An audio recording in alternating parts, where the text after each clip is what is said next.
Ray optics, fourth lecture.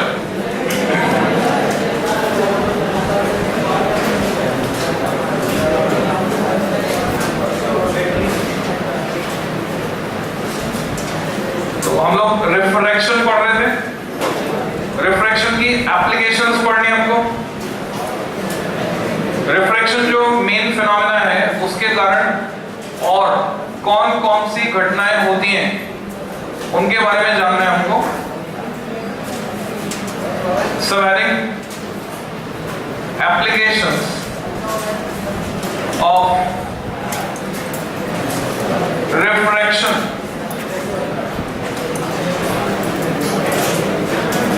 Applications of refraction. कुछ बच्चे confuse रहते हैं इन दो वर्ड्स में, रिफ्रैक्शन रिफ्लेक्शन। तो प्रोनाउंसिएशन में अगर तुम्हें कुछ कंफ्यूजन होता हो तो ऐसे सिचुएशन में जब मैं रिफ्रैक्शन बोलूंगा तो साथ में आर बोल दूंगा और जब रिफ्लेक्शन बोलूंगा तो साथ में एल बोल दूंगा। तो इसकी जो मोस्ट इंपॉर्टेंट एप्लीकेशन वो ये है कि तुम स्विमिंग पूल के पास जाके खड़े हुए, तुम्हें लग रहा है कि साइड से देख रहे हो पानी भरा हुआ है, ज्यादा पानी नहीं है, भागकर छलांग लगा दी तो पता चलता है नीचे पैर नहीं टिक रहे जमीन पर और तैरना आता नहीं था। तो वो स्विमिंग पूल जो 8 फीट गहरा होता है, वास्तव में हमको बिल्कुल परपेंडिकुलर ऊपर से जाकर देखें तो 6 फीट गहरा नजर आता है। साइड से देखें विद ऑब्लिकनेस, ऑब्लिक्विटी फैक्टर बोलते हैं, तिरछेपन से देखें तो हमें और कम गहरा नजर आता है, यानी 6 फीट से भी कम गहरा नजर आता है। बिल्कुल परपेंडिकुलर देखेंगे तो 6 फीट गहरा नजर आएगा, जबकि वो 8 फीट गहरा होगा। तो ये कौन सा रिलेशन है, क्या रिलेशन है, वो हमको समझना है। पिकनिक मनाने गए, वहां देखा पानी के अंदर, साफ पानी के अंदर रंग बिरंगी मछली तैर रही थी, तो सोचा उसको हाथ लगाएं, जैसे कुत्ते को हाथ लगाने की इच्छा होती है वैसे। तो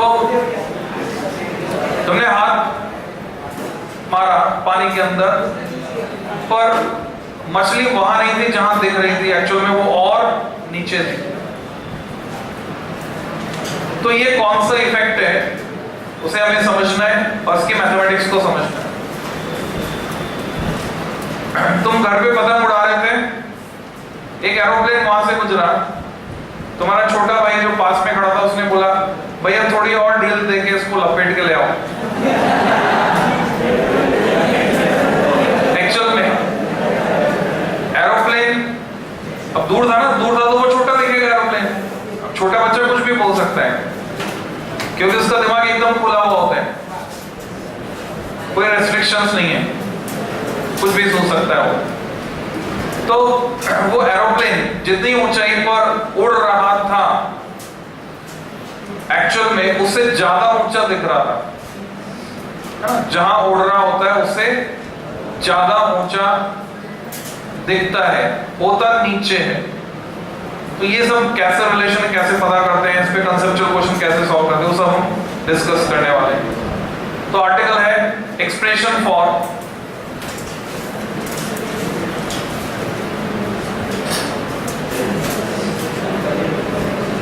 अपरेंट। अपरेंट वर्ड है, इसका मतलब होता है आभासी, जैसा हमें आभास होता है। Expression for apparent depth and shift. Apparent depth और अपरेंट शिफ्ट, इन दोनों के लिए हमको एक्सप्रेशन डिराइव करना है। इस पर एक प्रैक्टिकल बेस्ड है और एक एक्टिविटी बेस्ड है, वो भी करना है। तो एक डायग्राम बनाता हूं मैं। ये कोई टैंक, इसके ऊपर जगह चाहिए, नीचे नहीं चाहिए।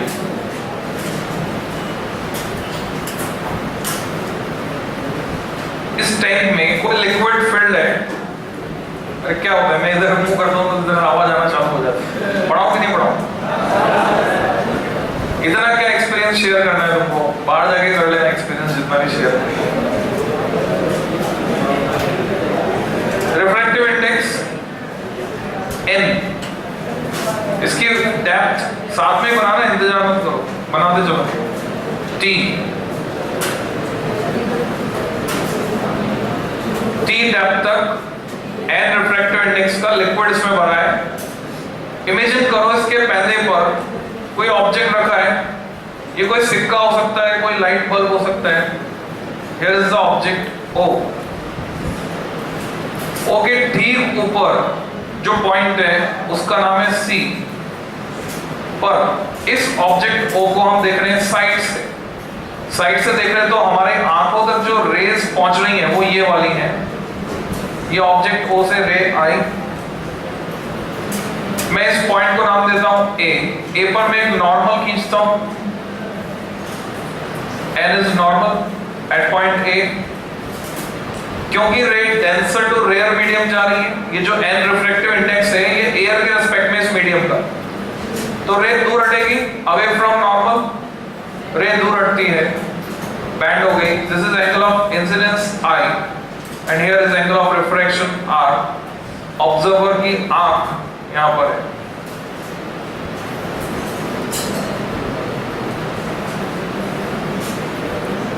क्योंकि हमारा ब्रेन ये इंटरप्रेट नहीं कर पाता कि लाइट मुड़ सकती है, हमारा ब्रेन ये सोचता है light travels in a straight line,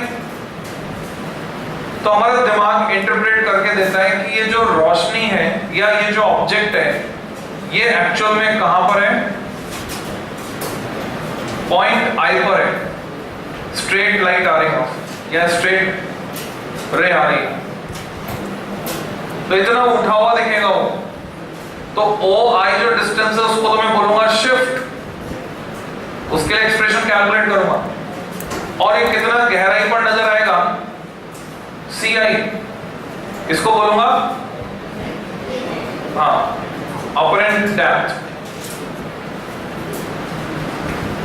कई बार ऐसा होता था तुम्हारी बॉल टंकी में गिर गई खेलते खेलते, और तुम्हें लग रहा है टंकी में ऊपर ही तो है, अभी हाथ से पकड़ के निकाल लेंगे बॉल, तो हाथ जैसे डालना शुरू किया और नीचे पूरी शर्ट गीले हो, क्योंकि वो दिखती ऊपर है, पूरा पैदा ऊपर उठा हुआ दिखता है। तो वही हम कैलकुलेशन करने जा रहे हैं। डायग्राम बन चुका है, इसमें एडिशनल डिटेल और जो लगानी है, ये I है तो अल्टरनेट एंगल I, ये R है तो corresponding angle R। Snell's law जानते हैं, जंक्शन A पर, जंक्शन बोलना तो गलत होगा, पॉइंट A पर स्नेल्स लॉ लगा देंगे। तो पहले इसको डिस्क्राइब करेंगे, तो तुम लिख सकते हो considering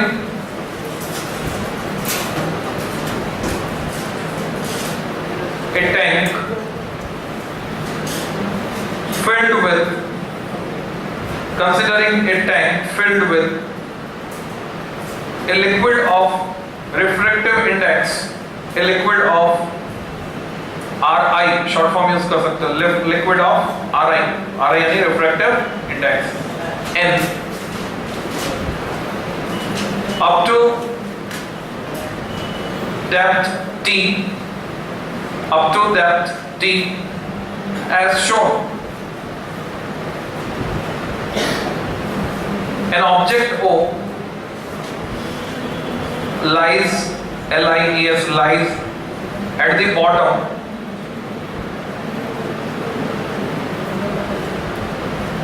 and its image appears to be raised at I, and its image appears to be raised, उठी हुई दिखती है, appears to be raised at I पर दिखती है। Comma then applying Snell's law, then applying Snell's law at point A, we get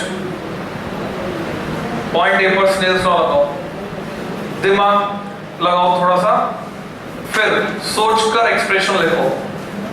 equal to के इधर मैं जगह छोड़ रहा हूं, इधर मैं लिखता हूं sin I upon sin R।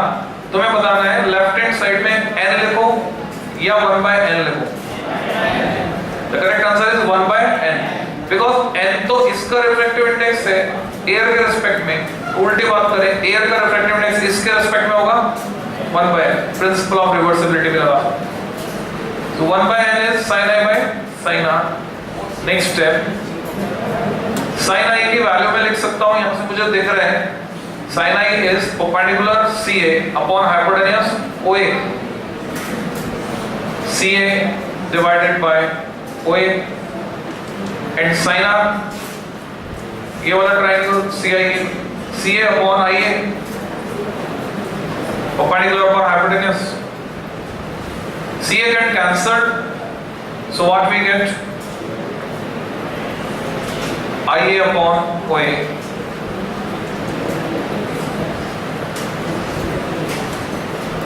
IA हम पता नहीं कर सकते, OA भी पता नहीं कर सकते, तो कंडीशन लगाते हैं, अगर सीधा C के ऊपर से देखा जाए तो ये जो OA है ये रिड्यूस होकर आ जाएगा OC T के बराबर, और ये जो IA है वो रिड्यूस होकर आ जाएगा IC अपरेंट डेप्थ के बराबर, T अपरेंट के बराबर। तो जो मैं थोड़ी देर पहले तुमको कह रहा था, स्विमिंग पूल को साइड से देख रहे हैं तो ज्यादा ऊपर उठा हुआ दिखता है, बिल्कुल परपेंडिकुलर देखें तो हमारे दिमाग में एक बात आती है, तब तो एग्जैक्ट दिखना चाहिए, बेंड नहीं हो रही रहे तो बिल्कुल परपेंडिकुलर देख रहे हैं ना। कल तुमने सीखा था अगर मैं वो घास काटने वाली मशीन को सीधा ले जाऊं, there will be only change in speed, bending नहीं होगी, मुड़ेगा नहीं इधर उधर, तो मैं बिल्कुल सीधे देख रहा हूं, रे बेंड नहीं हो रही, तो अब तो मुझे एक्चुअल डेप्थ नजर आनी चाहिए, ऐसा मन में आता है। बट अभी भी हमें पहला उठा हुआ ही दिखेगा, इस टाइम पर मिनिमम शिफ्ट होगा, शिफ्ट मिनिमम होगा और पहला उठा हुआ ही दिखेगा। क्यों? Because of the change in speed.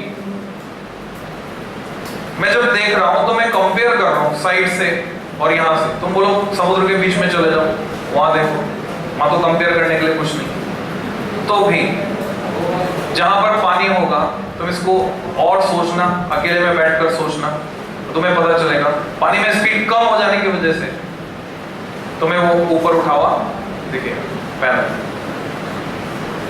तो इसको अजम्पशन लगाकर सिंपल बना देते हैं, if observer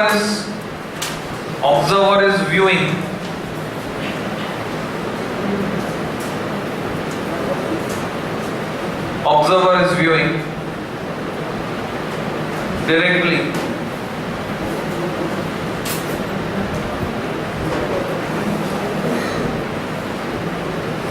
through C, then IA equivalent to symbol IC equal to small t subscript A double P मतलब apparent, and OA equivalent to symbol OC equal to T।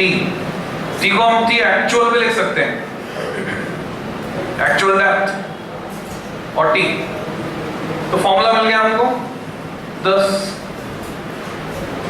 1/n equal to T apparent, IC is T apparent, IA T apparent upon T actual, or T apparent equal to T apparent का expression निकालना था T/n, T actual upon n। यहां से तुम mathematically पता लगा सकते हो कि मछली ऊपर उठी हुई क्यों दिखती है और एरोप्लेन पास क्यों दिखता है। मछली भी पास दिखती है, एरोप्लेन भी पास दिखता है, पर दोनों अपोजिट सेंस में। कैसे? मछली है डेंसर मीडियम में, पानी डेंसर मीडियम, ऑब्जर्व हम हैं हवा में, रेयर मीडियम। तो डेंसर मीडियम में ऑब्जेक्ट है, तो डेंसर मीडियम का जो रिफ्रैक्टिव इंडेक्स है n, it will be greater than 1, तो n is greater than 1, so T apparent will be less than T। ठीक है, तो एक्चुअल गहराई ज्यादा होगी और आभासी गहराई कम होगी। एरोप्लेन की बात करते हैं, एरोप्लेन ऊपर उड़ रहा है, हम नीचे डेंसर मीडियम में हैं, यहाँ पे नीचे हवा घनी है और ऊपर जाएंगे तो हवा रेयरफाइड हो गई एटमॉस्फेयर में। तो एरोप्लेन रेयर मीडियम में है, अभी ऑब्जेक्ट रेयर मीडियम में, ऑब्जर्वर डेंसर मीडियम में, तो उस रेयर मीडियम का refractive index n will be less than 1, और वो less than 1 होगा तो T apparent will be greater than T actual, यानी हमें ज्यादा ऊंचाई पर दिखेगा, होगा हमारे पास। कम ऊंचाई पर होगा एरोप्लेन, या चील या पतंग दिखाई देगी ज्यादा ऊंचाई। तो इस रिलेशन से मैथमेटिकली पता लगा लेते हैं। फिर शिफ्ट निकालना है आल्सो। जो शिफ्ट है उसके लिए स्टैंडर्ड सिंबल है, डेल्टा से दिखाते हैं। आगे तुम वेव ऑप्टिक्स में पढ़ोगे, फेज शिफ्ट, फेज डिफरेंस, उसको भी किससे दिखाएंगे? डेल्टा से। ये ट्रायंगल का सिंबल डेल्टा। तो ये कितना होगा? शिफ्ट है O से I, तो OI के बराबर। OI को अगर मुझे नापना है तो मैं क्या कर सकता हूँ? OC में से CI सब्ट्रैक्ट कर सकता हूँ। OC minus CI, OC is nothing but T and CI is nothing but T apparent, means T by N. T apparent is T by N. So we get a formula. Shift is T times 1 minus 1 by N. Very important formula, very useful formula. Competition में कुछ complex questions बनते हैं, तुम्हें थोड़ी सी practice करनी होगी, उसके बाद मास्टरी हो जाएगी इस कंसेप्ट पर। एक ग्लास है, उसको आधा हमने पानी से भर दिया, बचा हुआ आधा केरोसिन से भर दिया। डेफिनेटली केरोसिन ऊपर तैरेगा, पानी नीचे होगा। अब उसमें एक सिक्का डाल दिया, तुमसे पूछ रहे हैं सिक्का उसकी पोजीशन से कितना शिफ्ट हुआ दिखेगा। तो लॉजिकली अगर मैं बोलूं आधा पानी, मान लो टोटल हाइट है h, तो h/2 मैंने यहां लिखा, यहां पे मैंने रख दिया पानी का रिफ्रैक्टिव इंडेक्स, ये शिफ्ट हुआ पानी के कारण। फिर मैंने यहां पे रखा h/2, अब की बार मैंने रख दिया केरोसिन का रिफ्रैक्टिव इंडेक्स, और ये शिफ्ट हुआ केरोसिन के कारण। मैंने दोनों शिफ्ट को ऐड कर दिया, तो टोटल शिफ्ट आ गया। अब इसमें जो कंफ्यूजन क्रिएट होता है वो कहां पर? वैसे तो क्वेश्चन का आंसर आ गया, सॉल्व हो गया। कंफ्यूजन क्रिएट होता है कि जब हम केरोसिन का रिफ्रैक्टिव इंडेक्स ले रहे हैं तो वाटर के रिस्पेक्ट में क्यों नहीं ले रहे, या वाटर का ले रहे हैं तो केरोसिन के रिस्पेक्ट में क्यों नहीं ले रहे, एयर के रिस्पेक्ट में क्यों ले रहे, रिलेटिव रिफ्रैक्टिव इंडेक्स क्यों नहीं ले रहे? तो ये सारे कंफ्यूजन तब क्लियर होंगे जब तुम ऐसे क्वेश्चंस करो। क्वेश्चंस करने के बाद ये समझ डेवलप होगी तुम्हारे अंदर कि यहाँ जो n लिख रहे हैं हम, वो n रिलेटिव लिखें या एब्सोल्यूट लिखें, एयर या वैक्यूम के रिस्पेक्ट में लिखें, या दूसरा मीडियम जो उसके कांटेक्ट में उसके रिस्पेक्ट में लिखें, क्योंकि लाइट उसमें से होकर आ रही है या जा रही है। ये सारी फाइन डिटेल्स कंपटीशन में रिक्वायर्ड है, बोर्ड में नहीं चाहिए। बोर्ड में बेसिक चाहिए। बोर्ड में किस तरह का सवाल आता है मैं तुम्हें करवा रहा हूं। Write down the question.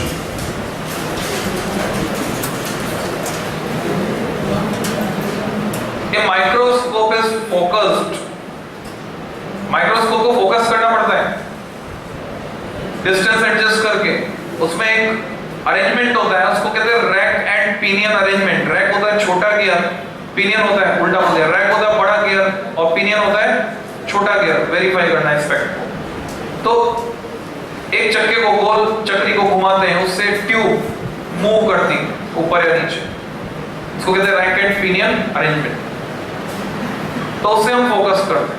एक पर्टिकुलर डिस्टेंस पर जब वो होगा तो वो नीचे जो रखी है बेस पर चीज वो क्लियर दिखाई देगी।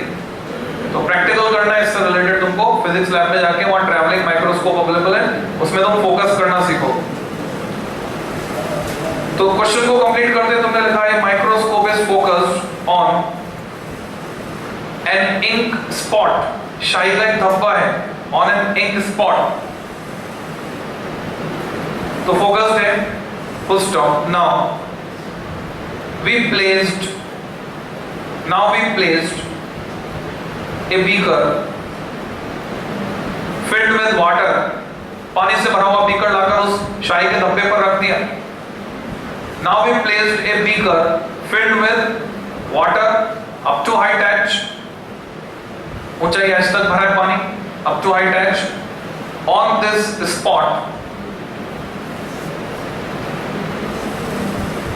Then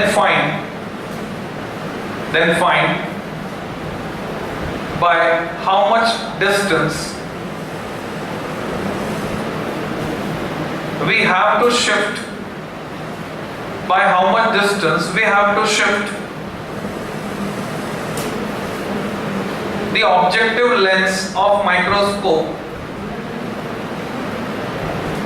ऑब्जेक्टिव लेंस का मतलब ऑब्जेक्ट की तरफ वाला lens. Objective lens of microscope in order to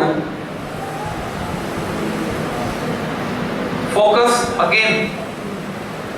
In order to focus again. दोबारा फोकस करना चाहते हैं उस एक स्पॉट. डायग्रामेटिकली अगर इस सिचुएशन को समझो, ये शाई का धब्बा है. अभी माइक्रोस्कोप का ऑब्जेक्टिव यहां पर है and it is in focus. अब इस शाई के धब्बे पर पानी से भरा हुआ बीकर रख दिया. उस बीकर को रखने की वजह से हाइट एज तक पानी भरा है. उसका इंपैक्ट ये हुआ जैसे यहां पर ये ऊपर शिफ्ट हो गया था, वैसे इसकी इमेज अब यहां नहीं है. अब पानी के थ्रू देखने पर वो यहां शिफ्ट हो चुकी है. स्लाइडली अब वो वापस फोकस करना है तो डिस्टेंस मेंटेन करनी होगी. तो किस डायरेक्शन में शिफ्ट करना पड़ेगा? ऊपर. कितना शिफ्ट करना पड़ेगा? Directly we have formula. जितना इमेज शिफ्ट होगी उतना ही माइक्रोस्कोप को शिफ्ट करना होगा. हाँ, तुम सही कह रहे हो.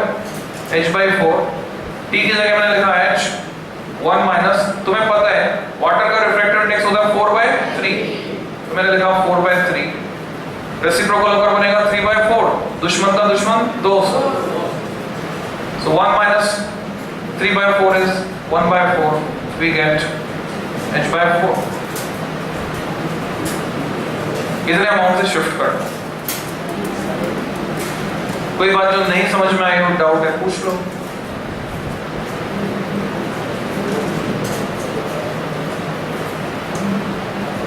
क्लियर?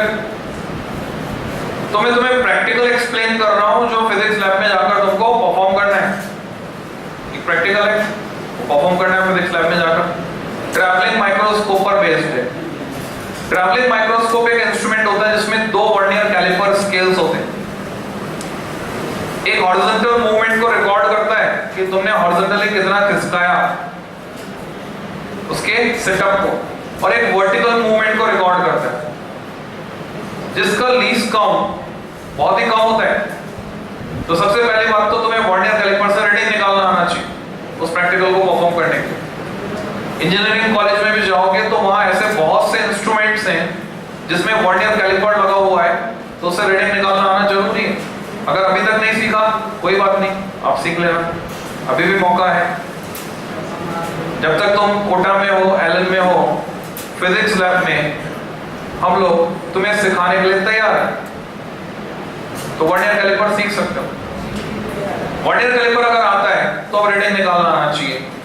फिर तुम्हें एक आर्टिकल, उसकी बेसिक नॉलेज होनी चाहिए. एरर एनालिसिस करके था 11th में, चैप्टर 1. चैप्टर 2 में था यूनिट्स एंड डायमेंशन के साथ एरर एनालिसिस.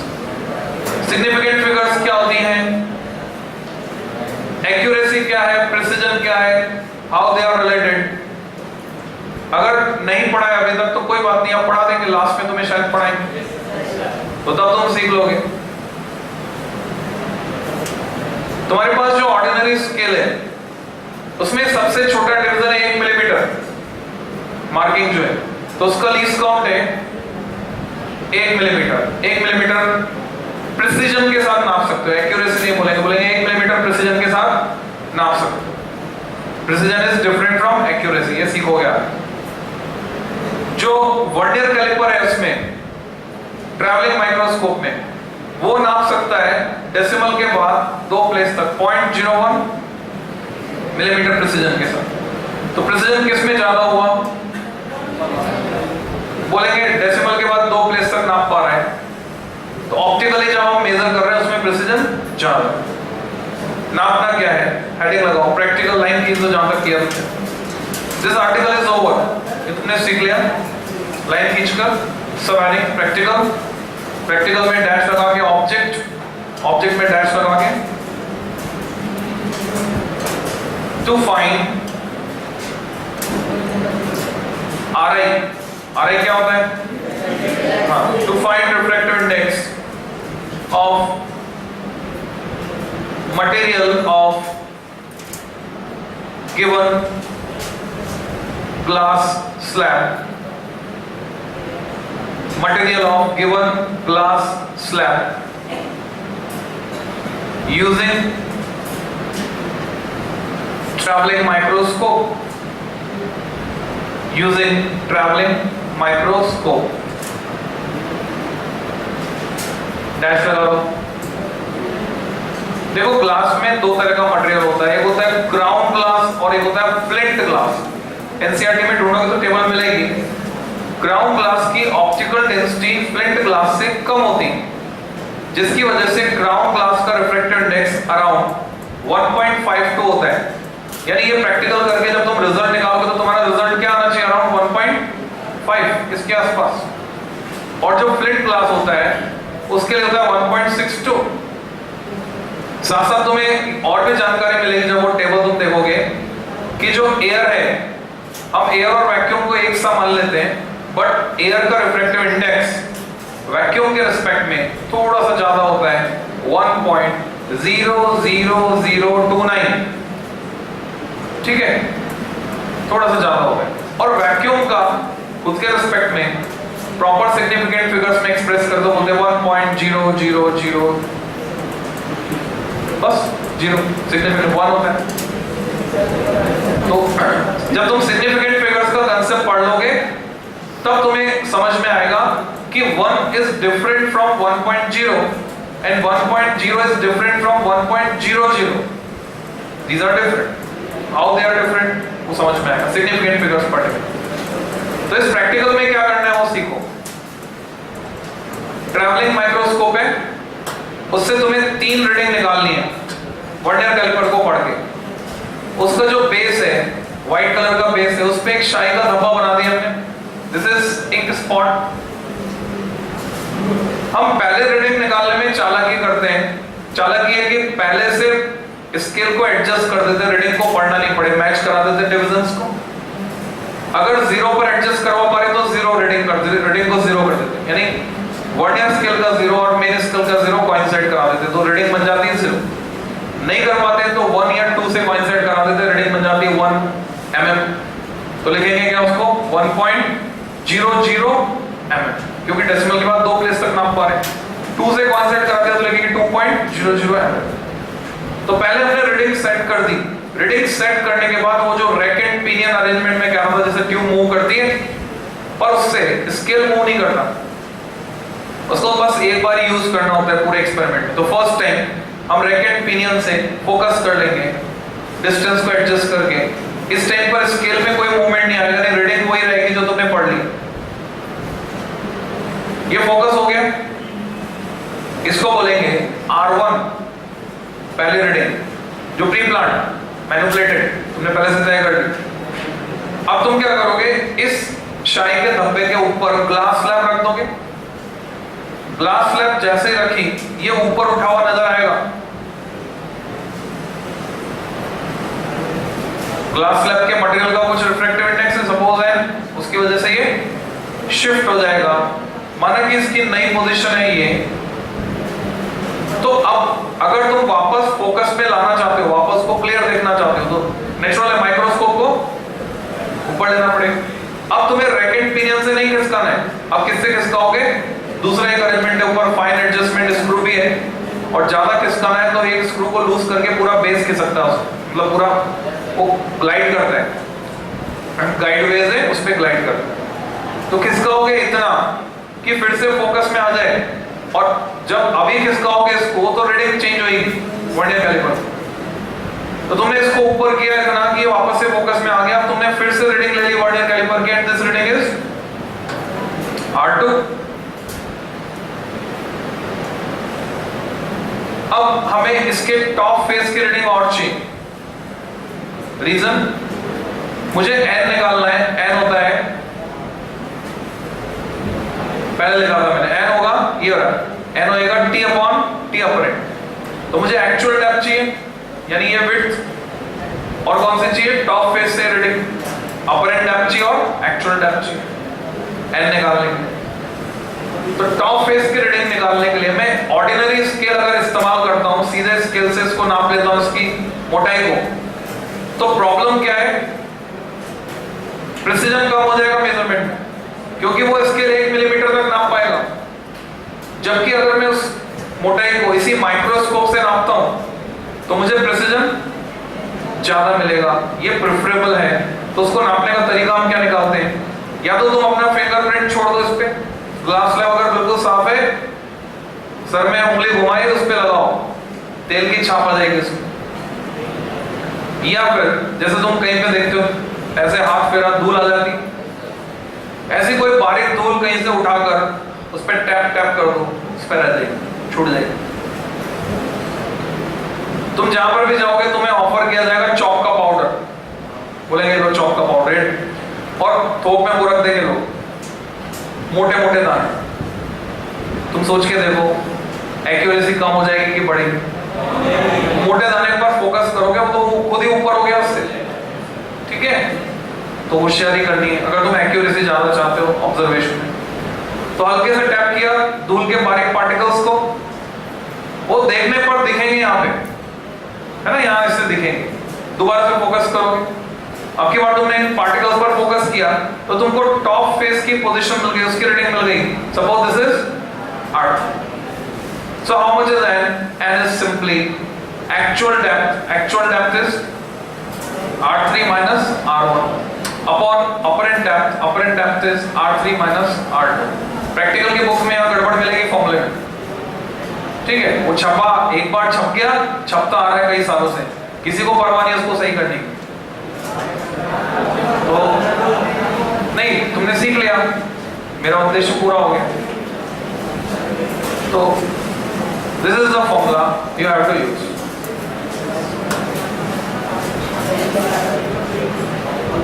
तो ये प्रैक्टिकल परफॉर्म कर देना।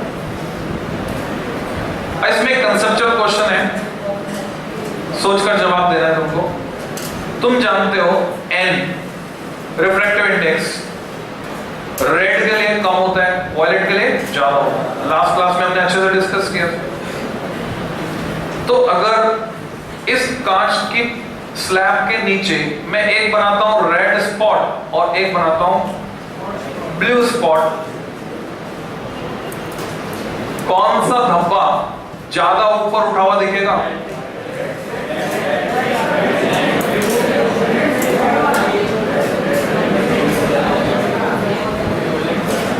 तो हम कैसे कंक्लूड करेंगे? इसको रहने दो, शिफ्ट पे आते हैं। जिसमें ज्यादा शिफ्ट होगा वो ज्यादा ऊपर उठाओ दिखेगा। हालांकि इससे भी कर सकते हैं, अगर तुम इससे सॉल्व करते हो n for red is small, कम है, तो ये क्वांटिटी बड़ी होगी तो शिफ्ट कम होगा, रेड का शिफ्ट कम होगा, वायलेट का शिफ्ट ज्यादा होगा। तो वायलेट ज्यादा ऊपर उठा हुआ दिखेगा, ब्लू जो है ज्यादा ऊपर उठा हुआ दिखेगा और रेड कम ऊपर उठा। क्या इसको हम महसूस कर पाएंगे? Can we find with our naked eyes? Experiment करके देखना। कौन सी बड़ी बात है, ग्लास स्लैब तुम्हें मिल जाएगी लैब में, नीला रंग में मिल जाएगा, लाल रंग में मिल जाएगा, 2 धब्बे बनाना, ऑब्जर्व करके देखना क्या तुम इस चीज को महसूस कर पाते हो। ठीक, तो ये हमने पढ़ लिया। अगली एप्लीकेशन पे चलते हैं। नेक्स्ट सेकेंड, कोई डाउट है तो हाथ ऊपर करके पूछ लो, मेरे पास सफिशिएंट टाइम है समझाने के लिए, कोई प्रॉब्लम नहीं। कुछ भी पूछना है, कोई बात नहीं समझ में आ रही, रेज योर हैंड। क्लियर है? Okay, next second application, early sunrise and delayed, D-E-L-E-Y-E-D, delayed, D-E-L-A-Y-E-D, delayed sunset, early sunrise and delayed sunset। इसमें डैश लगा के लिखोगे, due to atmospheric refraction due to atmospheric refraction, यानी atmosphere में होने वाला refraction, are मत लिखना, रिफ्रैक्शन बोल रहा हूं इसलिए बोला मैंने आर। Due to atmospheric refraction sun appears 0.5 degree above horizon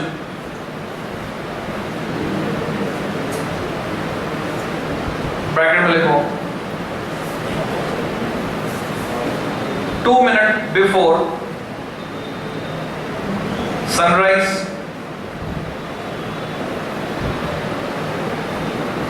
and bracket बंद करने के बाद 2 minutes after sunset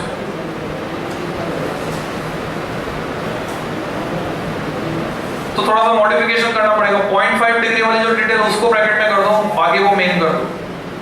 लगाओ अक्कल लगाओ, कैसे इसको सही करना है। हम ये बताना चाहते हैं कि सूर्योदय से 2 मिनट पहले रोशनी मिलना शुरू हो जाती है, सूर्यास्त के 2 मिनट बाद तक रोशनी मिलती रहती है। और ये अंतर आता है इसलिए कि सूरज जब क्षितिज हॉरिजन से नीचे जा चुका होता है तो भी 0.5 डिग्री ऊपर दिखता है। तो 0.5 डिग्री वाली डिटेल को ब्रैकेट में कर दो, बाकी डिटेल मेन में कर दो। तो कुल मिलाकर एटमॉस्फेरिक रिफ्रैक्शन के कारण हमको 4 मिनट रोशनी ज्यादा मिलती है, दिन की लंबाई 4 मिनट से बढ़ जाती है। इसको प्रैक्टिकली एक्सपीरियंस करके देखना जब भी मौका मिले। दिवाली की छुट्टियां आ रही है, सनराइज भी देखना, सनसेट भी देखना, ध्यान से ऑब्जर्व करना। क्या ऑब्जर्व कर पाओगे? एक तो ओवल शेप दिखेगा at the time of sunrise and sunset. उसका रीजन भी क्या है? रिफ्रैक्शन, लिखा हुआ एनसीईआरटी में, पूछा भी जाता है एक नंबर में क्वेश्चन। ओवल शेप का रीजन भी यही है। और कैसा दिखेगा? सूरज दिख रहा है लास्ट में, पोजीशन वही रहेगी उसकी, और नीचे जाता हुआ नहीं दिखेगा अगर तुम प्रॉपर लोकेशन से देख रहे हो। वहीं पर वो हल्का हल्का और हल्का होकर 2 मिनट के अंदर अंदर गायब हो जाएगा, इंटेंसिटी कम होती चली जाएगी उसकी। सनसेट के वक्त, सनराइज के वक्त शुरू में बहुत हल्का दिखेगा, फिर धीरे धीरे उसी पोजीशन पे रहेगा और इंटेंसिटी बढ़ती चली जाएगी। ध्यान से ऑब्जर्व करते, ठीक। इसका डायग्राम बनाना है हमको, ऐसा होता क्यों है तो डायग्राम बनाकर दिखाएंगे। 2 नंबर में डायग्राम पूछ लेते हैं। ये हमारी पृथ्वी, और अर्थ सराउंडेड बाय एटमॉस्फेयर। नीचे वाली लेयर थिक है, थिक लेयर को मैंने दिखाया फॉर्म लाइन से। इससे ऊपर वाली लेयर थिन है, डेंसिटी कम होती चली जाएगी जैसे जैसे ऊपर जाएंगे। 2 लेयर दिखाना सफिशिएंट है। Suppose observer is somewhere here, यहां पर है ऑब्जर्वर, तो दिस इज हॉरिजन। इधर भी बना सकता हूं, उधर भी बना सकता हूं। एनसीईआरटी में इधर बना रखा, तुम इधर बना दो। दिस इज हॉरिजन, क्षितिज। आज आया है कि नहीं आया मुझे नहीं पता। Sun is somewhere here at position S. इससे जो लाइट जा रही है, रेज, जब ये यहां पहुंचेगी, वैसे ऑब्जर्वर की रीच में नहीं थी, पर इसकी ग्रेजुअल बेंडिंग होगी, मुड़ेगी। अगर मैं नॉर्मल खींचता हूं इस पॉइंट पर, तो जो रेडियस है वो होगी नॉर्मल। रे जा रही है rare to denser medium, normal के पास आएगी, बैंड होगा। तो इसकी बैंडिंग इस तरह से होगी कि नॉर्मल के पास आएगी, ग्रेजुअली बैंड होते होते डिफरेंट लेयर से ये पहुंचेगी ऑब्जर्वर तक। हमारा ब्रेन इंटरप्रेट नहीं कर पाता कि मुड़कर लाइट हम तक पहुंची। हमारा ब्रेन इंटरप्रेट करता है स्ट्रेट आ रही, light travels in straight line. जब तक रे ऑप्टिक्स पढ़ रहे हो, light travels in straight line. जब लाइट मुड़ने लग जाएगी तो वेव ऑप्टिक्स शुरू हो जाएगा, रे ऑप्टिक्स की वैलिडिटी खत्म हो जाएगी। एक आर्टिकल भी है वैलिडिटी ऑफ रे ऑप्टिक्स, वो भी हमको समझना है। तो अगर इसने इंटरप्रेट किया स्ट्रेट आ रही है तो सन किस पोजीशन पे दिखाई देगा? अपरेंट पोजीशन होगी एस डैश, एक्चुअल पोजीशन है S और सन की ऑपरेंट पोजीशन होगी 0.5 डिग्री ऊपर S डैश। सॉल्व एग्जांपल 9.5 इसी पर बेस्ड है, जिसमें तुम्हें लॉजिकली आंसर निकालना है कि पृथ्वी को एक चक्कर पूरा करना है, 360 डिग्री घूमने में 24 घंटे लगते हैं। तो 0.5 डिग्री सुबह और 0.5 डिग्री शाम को कुल मिलाकर 1 डिग्री एंगल से घूमने में कितना टाइम लगेगा? तो टाइम निकल के आता है 4 मिनट। ठीक है, कर लेना सॉल्व एग्जांपल। तो this is another application completed. Now the third application, refraction की एप्लीकेशंस पढ़ रहे हैं। Third one is most important, चाहे कंपटीशन हो, चाहे बोर्ड हो, चाहे कोई सा भी बोर्ड हो, ये काफी इंपॉर्टेंट, या तुम यूं कह लो 12th क्लास में सबसे इंपॉर्टेंट फिनोमेना जो है वो पढ़ने जा रहे हो तुम, जिसका नाम है TIR। हाँ, एग्जाम में क्वेश्चन इसी नाम से आता है TIR, फुल फॉर्म लिखते ही नहीं, क्वेश्चन में भी TIR ही लिखते हैं। 11th क्लास में जो मोस्ट इंपॉर्टेंट फिनोमेना तुमने पढ़ा था वो था रेजोनेंस। यहां पर है TIR। डायग्राम बनाएंगे इसको समझने के लिए। इस डिटेल में बीच में एक ब्लू बॉक्स है, फॉर्मेट्स प्रिंसिपल है, जो तुम्हें कंपटीशन में अच्छे से पढ़ाएंगे, बोर्ड में सिलेबस में नहीं है। लाइफ गार्ड चिल्ड्रन प्रॉब्लम है ना, लाइफ गार्ड सेविंग। एक जो लाइफ गार्ड है वो देखता है एक बच्चा जो है ड्रॉनिंग चाइल्ड डूब रहा है, तो उसको बचाने के लिए दौड़ पड़ता है। उसको ऐसे पढ़ना, इंटरेस्ट लेके पढ़ना, 2 बार 3 बार पढ़ना, नहीं समझ में आए तो पेज ढूंढना अपने आप, ब्लू बॉक्स है। मैंने मार्किंग लगा के दिया हुआ है तुम्हें, जो एनसीईआरटी की मार्किंग दी ना उसमें दिया हुआ है, वो रीड करना है। TIR के लिए डायग्राम बनाते हैं। सपोज तुम लोग बहुत जल्दी डिस्ट्रैक्ट हो जाते हो, बात बोली बात खत्म, भूल जाओ, अब जो चल रहा है वहां जुड़ो। इससे एक फायदा होगा, सराउंडिंग्स का इफेक्ट नहीं आएगा तुम्हारे ऊपर, नहीं तो तुम हमेशा डिस्ट्रैक्ट होते रहोगे, परेशान रहोगे। लाइफ में बहुत परेशानियां हैं, हो सकता है घर पे कुछ परेशानी चल रही हो, बाहर कुछ परेशानी चल रही हो, कहीं कुछ परेशानी, मतलब जिन जिन से तुम लिंक्ड हो, दोस्तों के साथ परेशानी है, घर पे परेशानी है, तो तुम कुछ काम ही नहीं कर सकते, कुछ भी नहीं कर सकते अगर तुम उस परेशानी से जुड़े हुए रहोगे। तो डिस्ट्रैक्ट नहीं होना है, लिव इन प्रेजेंट, यहां पे आ जाओ तुरंत। XY इज रिफ्रैक्टिंग सरफेस, दो मीडियम को सेपरेट कर रही है। ऊपर वाला मीडियम रेयर है या रेयरर है, नीचे वाला डेंसर।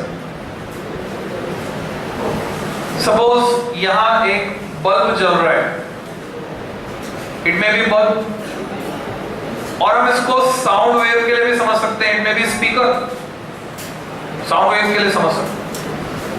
लाइट सोर्स है या फिर कोई साउंड सोर्स, यहां से लाइट चलकर गई, इंसिडेंट रे, यह है पॉइंट ए पर मैंने नॉर्मल खींचा, क्योंकि लाइट जा रही है डेंसर टू रेयर, तो एंगल ऑफ इंसिडेंस आई तो छोटा होगा, एंगल ऑफ रिफ्रैक्शन आर बड़ा होगा। Ray will bend away from normal.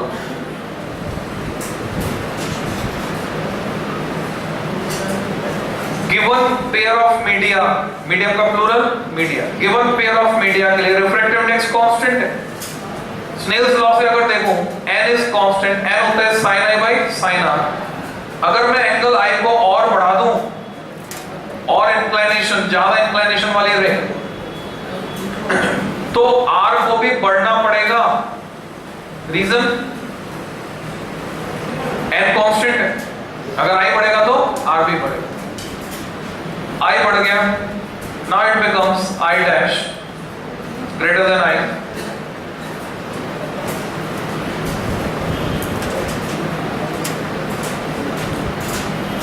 R भी बढ़ गया,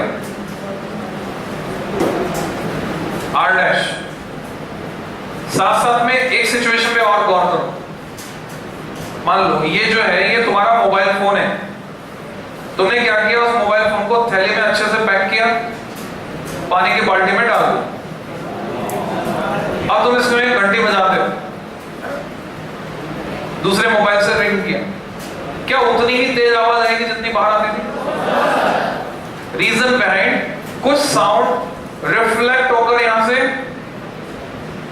वापस जा रही, इसको कहते हैं इंटरनल रिफ्लेक्शन। और ये जो रिफ्लेक्ट होकर जाएगी लॉज ऑफ रिफ्लेक्शन को फॉलो करेगी। इसका मतलब जितना ये एंगल आई होगा उतना ही ये एंगल ऑफ रिफ्रैक्शन होगा, it is also equal to I. यहां पर भी क्या होगा? सिमिलरली डॉटेड लाइन से दिखाया, तो हम बोलेंगे पार्शियल रिफ्लेक्शन हो रहा है, पार्शियल रिफ्रैक्शन हो रहा है, इसको कहते हैं इंटरनल रिफ्लेक्शन। टीआईआर नहीं कहते, मतलब तुम्हें दिमाग में बात बैठानी है, TIR is different from IR. Internal reflection कुछ और है, यहां पे हो रहा है, यहां पे हो रहा है, पर यहां टीआईआर नहीं हो रहा है। और फिजिक्स में चीजें आसान है, जो मतलब होता है वही मतलब होता है। जब पूरा का पूरा ही रिफ्लेक्ट हो जाएगा तो बोलेंगे टीआईआर। अभी पार्शियली रिफ्लेक्ट हो रहा है, पार्शियली रिफ्लेक्ट हो रहा है। मैंने एंगल और बढ़ाया, एक पर्टिकुलर एंगल जिसे बोलेंगे क्रिटिकल एंगल, कब? अगर रिफ्रैक्टेड रे, लास्ट लेक्चर में मैंने एक टर्म यूज की थी ग्रेजिंग या ग्लेंसिंग। रिफ्रैक्टेड रे मीडियम की सरफेस को ग्रेज करते हुए चले जाए, यानी पैरेलल टू दिस, टेंजेंशियली चले जाए, इसका मतलब R हो गया 90। इस समय ये जो एंगल है, it is called critical angle represented by IC। किसी भी वैल्यू को क्रिटिकल कह देते हैं जहां पे कोई बहुत बड़ा चेंज आ रहा है, ड्रास्टिक चेंज आ रहा है, तो R becomes 90। एनसीईआरटी में यहां पर इंटरनली रिफ्लेक्टेड रे नहीं दिखाई है, तुम सोचो, गौर करो, दिमाग लगाओ, होगी या नहीं होगी? जवाब है होगी।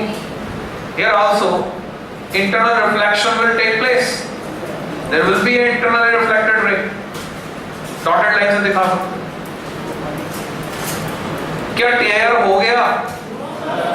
नहीं हुआ, अब तक नहीं हुआ। ये बाउंड्री लाइन कंडीशन है, इसके बाद होगा। अगर मैंने एंगल और बढ़ाया,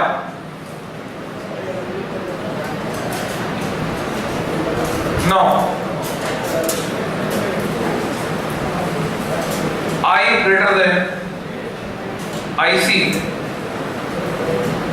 the whole ray get reflected back totally in the same medium following the laws of reflection। I greater than IC, इसको कहेंगे TIR। तो इस पे कई तरह से अलग अलग तरह से सवाल पूछे जाते हैं अलग अलग बोर्ड में। तुम्हें एकदम क्रिस्टल क्लियर आज की क्लास में हो जाना चाहिए, दोबारा पढ़ने की जरूरत ही नहीं। टीआईआर आज पढ़ लिया तुमने ध्यान से, बस दोबारा कभी नहीं पढ़ने की जरूरत। हाँ, कंपटीशन में तुम्हें और घुमाएंगे, थोड़ी नई नई बातें बताएंगे, बोलेंगे फ्रस्ट्रेटेड टीआईआर, टीआईआर को फ्रस्ट्रेटेड कर देंगे, तो वो भी पढ़ लेना। इस मीडियम के बाद अगर बीच में रेयर आने के बाद फिर डेंसर आ गया तो उसमें कुछ कंडीशन होती है, हालांकि सिलेबस में नहीं है पर आसपास की बातें बताई जाएगी।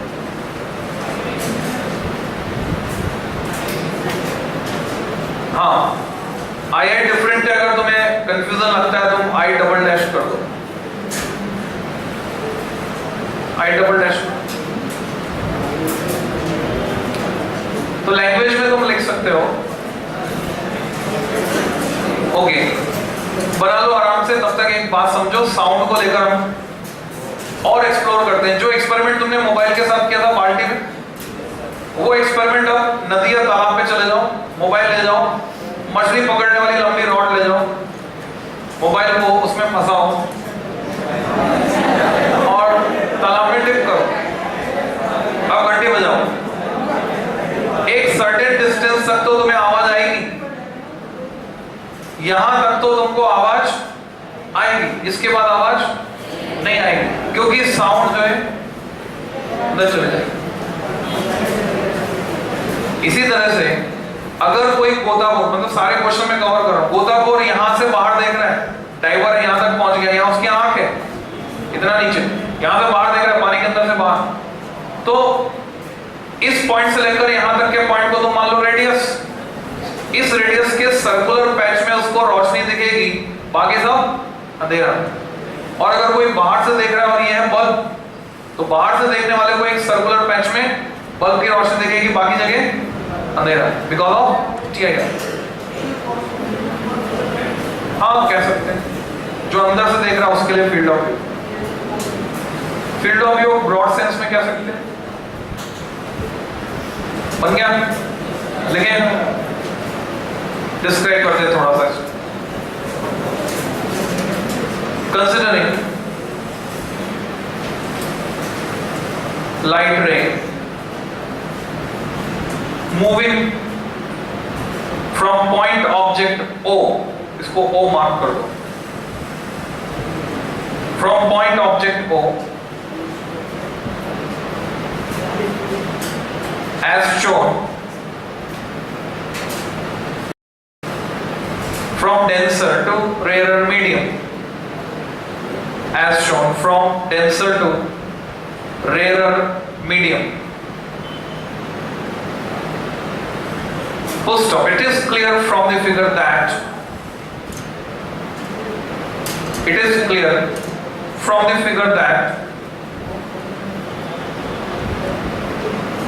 it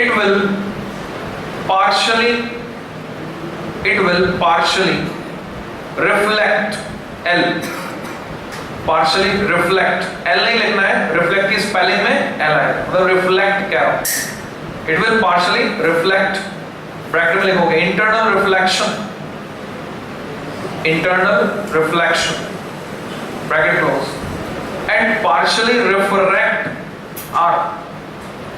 and partially refract, full stop, with increase in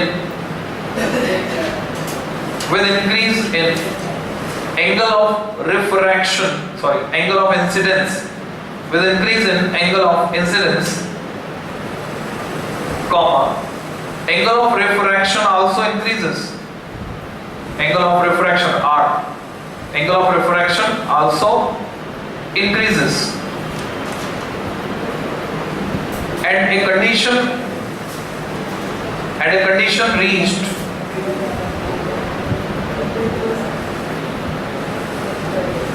for I equal to IC,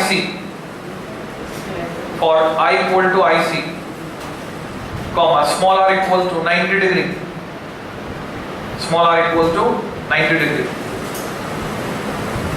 after which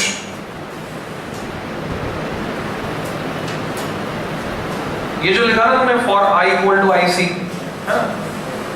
इसको R equal to 90, इसको पूरा ब्रैकेट बंद कर दो, for भी ब्रैकेट के अंदर आएगा, for से लेकर कंडीशन रीच्ड के बाद वाला पूरा ब्रैकेट में बंद करने के बाद condition is reached after which, ऐसा कुछ लिख रहे हो तुम, आफ्टर विच द रे gate reflected back, ray get reflected back totally in the same medium,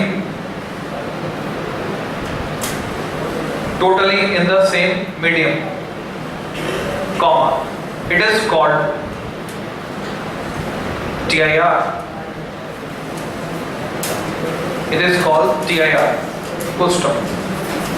तुमसे एक नंबर में सवाल पूछते हैं जिसमें तुम्हें 2 पॉइंट लिखने होते हैं, तुमको बोलते हैं what are the conditions required for TIR to take place, तो सब हेडिंग कंडीशंस रिक्वायर्ड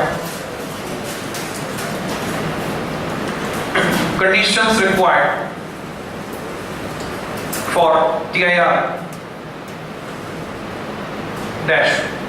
पहली कंडीशन क्या है, ray must move from denser to rare, लिख दो first, ray must move from denser to rarer medium.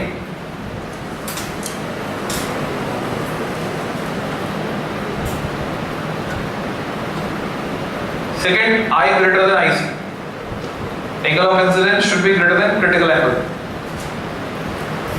I greater than IC. Main class में भी क्या पढ़ रहे हो तुम? ये सब पढ़ लिया तुमने? अच्छा, कुछ बच्चों ने पढ़ लिया, कुछ ने नहीं पढ़ा। ओके, तो जब भी हम लोग आगे निकल जाएंगे मेन क्लास से। नेक्स्ट टर्न पे लेंस स्टार्ट हो जाएगा, उसके अगले टर्न पे लेंस प्रिज्म सब खत्म कर देंगे। रे ऑप्टिक्स 3 लेक्चर के अंदर खत्म हो जाएगा। तीन लेक्चर में फिर ऑप्टिकल इंस्ट्रूमेंट आएगा, 2 लेक्चर ऑप्टिकल इंस्ट्रूमेंट में लगेंगे, 5 लेक्चर में खत्म हो जाएगा। फिर वेव ऑप्टिक्स पढ़ेंगे। तो संडे को तो क्लास नहीं रखी है, अभी मैं और पढ़ा रहा हूँ, अभी बंद नहीं करता। संडे को तो क्लास नहीं रखी है, ठीक है, क्योंकि तुम्हारा टेस्ट है। पर Monday to Saturday next week पूरी क्लास है, मंडे टू सैटरडे, और उसमें काफी कोर्स कवर हो जाएगा। हाँ,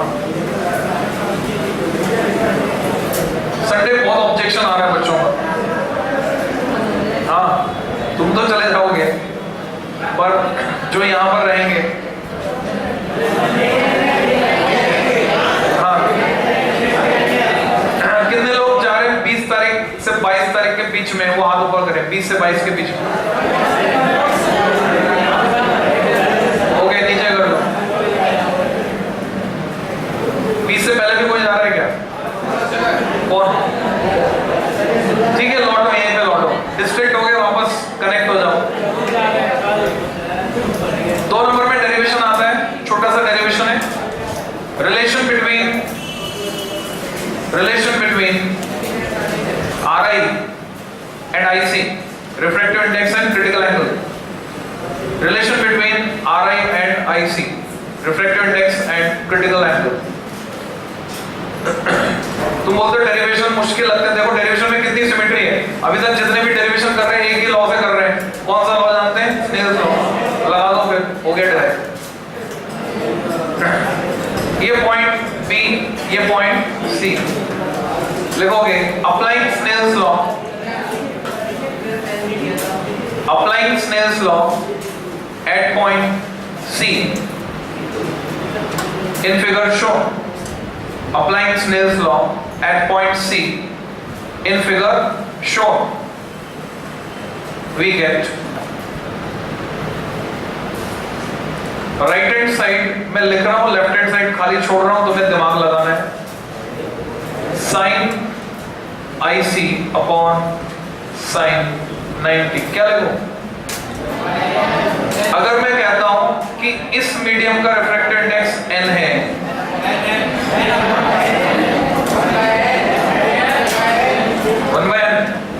क्योंकि कन्वेंशन क्या है, हमेशा हम डेंसर का with respect to rare represent करते हैं, तो कन्वेंशन को फॉलो करें, इसका n है उसके रिस्पेक्ट में, रेयर के रिस्पेक्ट में डेंसर मीडियम। अब रे कहां से कहां जा रही है? डेंसर टू रेयर, तो रेयर का जो होगा वो क्या होगा? 1/n, that's why here 1/n. So what do you get? n equals to 1/sin IC। एक तो ये फॉर्मेट हो गया, दूसरा format IC equal to sin inverse 1/n। Example साथ में जोड़ देते हैं, डायमंड की बात करते हैं। तो डायमंड के लिए refractive index for diamond n equals to 2.4। so IC याद रखना आसान है, sin इनवर्स 2.4 1/2.4 अगर कैलकुलेट करके निकालेंगे then it is 24 डिग्री। आगे और जोड़ सकते हैं 0.42, नॉट नेसेसरी, रिक्वायर्ड नहीं है, इतनी एक्यूरेसी नहीं चाहिए, 24 डिग्री याद रख लो बहुत है। तो ये 2.4 का 24, पर ऐसा मत करना कि किसी का लिखा हुआ 2.8 तो बोलो 28, सिर्फ ये वैलिड है, इसमें ऐसा रिलेशन, बाकी सब में नहीं। ऐसे हम ग्लास के लिए कैलकुलेट करें तो अराउंड 41-42 डिग्री आता है, वाटर के लिए कैलकुलेट करें 49 डिग्री आता है, ठीक है। अलग अलग सब्सटेंसेस के लिए n चेंज होने पर अलग अलग है। डायमंड के लिए सबसे कम है, तो जज करो इसका फिजिकल सिग्निफिकेंस। अगर रिफ्रैक्टिव इंडेक्स या रिफ्रैक्टिव इंडेक्स जाने तो IC, अगर क्रिटिकल एंगल कम है तो TIR होना आसान है कि मुश्किल है? आसान है, TIR आसानी से हो। तो सोच के जवाब दो। कोई हीरा है जिसे अच्छे से तराशा गया है, उसकी एजेस को इस तरह से कि TIR बार बार हो, तो बताओ उसमें नीला रंग ज्यादा दिखेगा या लाल रंग? Why? जो ज्यादा देर तक रुकेगा वो नीला है, क्योंकि नीले का TIR आसानी से होगा। देखो अगर TIR परफेक्टली हो जाए तो हीरा चमकेगा ही नहीं। लाइट एक बार एंटर करी, अंदर ही घूमती रहेगी, बाहर निकलेगी नहीं तो दिखेगी नहीं। तो अगर TIR परफेक्टली हो जाए तो हीरा नहीं चमकेगा, पर TIR परफेक्टली नहीं हो पाता, थोड़ा थोड़ा लीक होके लाइट निकलती रहती है। इसको कहते हैं lingering effect, LINGERING, lingering effect. तुमने 11th में पढ़ा था साउंड के एकॉस्टिक्स प्रॉपर्टीज में लिंगरिंग ऑफ साउंड। मैं महसूस कराता हूं क्या होता है, ध्यान से सुनते रहो, समझते रहो। लिंगरिंग ऑफ साउंड ऐसे महसूस करो, क्लास हमारी यहां लग रही है इस क्लासरूम में, मैं कोई बात बोल रहा हूं, एक आवाज डायरेक्ट तुम्हारे कान तक पहुंच रही है, एक स्पीकर से पहुंच रही है with slight time delay, side के दीवार से रिफ्लेक्ट होकर इधर से सब जगह से रिफ्लेक्ट होकर पहुंच रही है, पर वो टाइम डिले 1/10 सेकंड से कम है, परसिस्टेंस ऑफ हियरिंग से कम है, इसलिए तुम्हें अलग-अलग आवाज, इको इफेक्ट नहीं आ रहा, hello hello hello, echo effect नहीं आ रहा, तुम्हें एक ही आवाज सुनाई दे रही है गूंज के साथ। आवाज में गूंज है, महसूस हो रही? यही क्लास अगर एक खुले मैदान में लग रही होती, जहां घास लगी हुई, आसपास कोई दीवारें नहीं, वहां जो आवाज आती वो आती अलग इफेक्ट के साथ। तो ये जो एडिशनल इफेक्ट यहां पर है उसको कहते हैं lingering of sound. When the source of sound is cut off, after which वो जो गूंज बनी हुई है उसको कहते हैं लिंगरिंग। Similarly, लाइट सोर्स को तुमने कट ऑफ कर दिया, लाइट बंद कर दी, फिर भी हीरा थोड़ी देर तक जगमगाएगा बिकॉज ऑफ TIR। ठीक है, तो आज के लिए इतना काफी है।